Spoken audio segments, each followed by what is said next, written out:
यही अपील करता हूँ कि मुझे जो है मेरे दोनों वालिदैन फोत हो गए 35 साल पहले मेरे वालिद साहब फोत हुए हैं।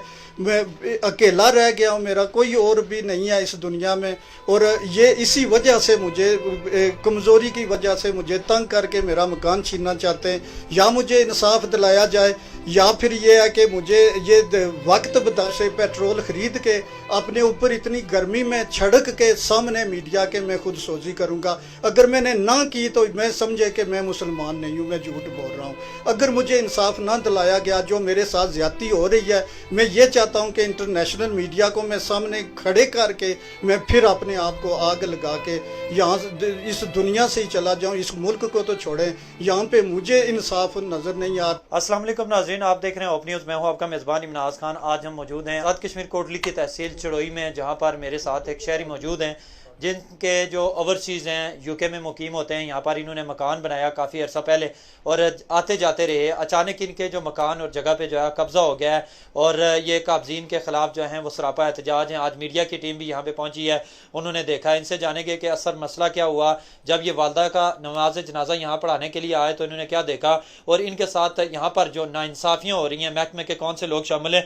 अशफाक साहब, ये मुझे बताएं क्या मसला आपके साथ पेश आया और असल हकायक क्या हैं, ये जगह किस तरह आपने ली थी और किस बंदे ने जो है वो 2 नंबरी या टेम्परिंग करके आपके रिकॉर्ड को चेक किया। ये असल में एक मेरी वालदा की वफ़ात हुई है, पिछले गुज़श्ता माह वफ़ात हुई है यूके में। तो मैं उनकी ख्वाहिश के मुताबिक लेके आया हूँ उनकी बॉडी यहाँ पे। यहाँ तदफीन हुई है तो अभी मैं इसी परेशानी से गुज़र रहा हूँ।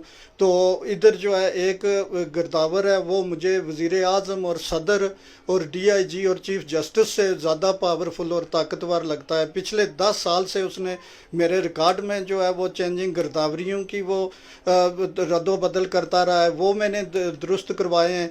तो उसने कहा जी कि ये उसके ससुराल वालों की जगह है। तो जब वो रिकॉर्ड जो उसने टेम्पर किया, मैंने जब ठीक करवाया तो फिर उसने ये किया कि उसने कहा नहीं जी ये मेरे ससुराल के रिश्तेदारों का जो है वो रकबा है। तो वो मेरे घर का सहन 55 साल से मेरे वालिदैन जो है वो यहाँ पे उन्होंने जवानी गुजारी, मैंने बचपन गुजारा, फिर वो फोत हो गए।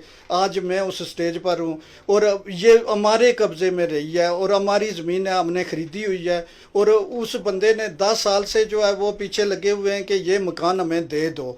तो फिर मैंने कहा जी कि आप मुझे या तो मुनासिब जायज़ जो मार्केट वैल्यू के मुताबिक पेमेंट कर दें, मैं इसको छोड़ देता हूँ। मैं यहाँ लड़ाई झगड़ा करने के लिए नहीं आया, ना ही मुझ में इतनी हिम्मत है। मैं इंतहाई मतलब बेबस तनाव और कमज़ोर आदमी हूँ, मैं किसी से कोई झगड़ा नहीं करना चाहता।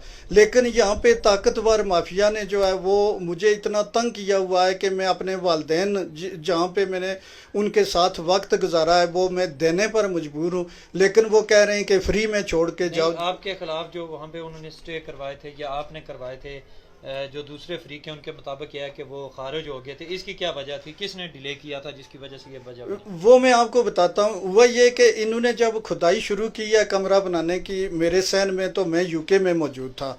मुझे पता चला, मैंने जो है वहाँ पे स्टे होगा मुझे स्टे लगवाया यहाँ पे इधर सिविल जज की अदालत में चड़ोई में। जब यहाँ पे मैंने स्टे लगवाया है तो फिर उन्होंने कमीशन मुकर्रर किया। जब पहले कमीशन आए हैं तो वही गुरदावर जो फरीक है जो मुझसे ज़मीन हथियाना चाहता है, उसी ने पैमाश किया, उसी ने जरीब वगैरह और जो है मेजरमेंट उसी ने किया, निशानदेही उसी ने किया।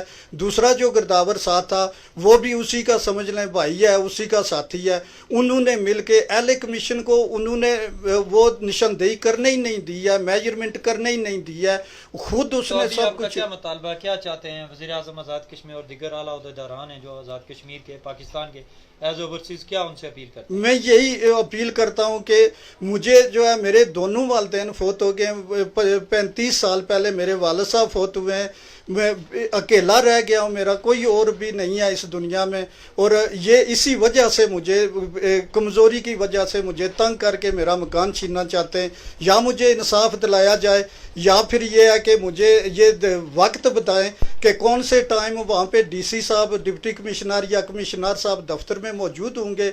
मैं अपनी जेब से पेट्रोल खरीद के अपने ऊपर इतनी गर्मी में छड़क के सामने मीडिया के मैं खुद सोजी करूँगा। अगर मैंने ना की तो मैं समझे कि मैं मुसलमान नहीं हूँ, मैं झूठ बोल रहा हूँ।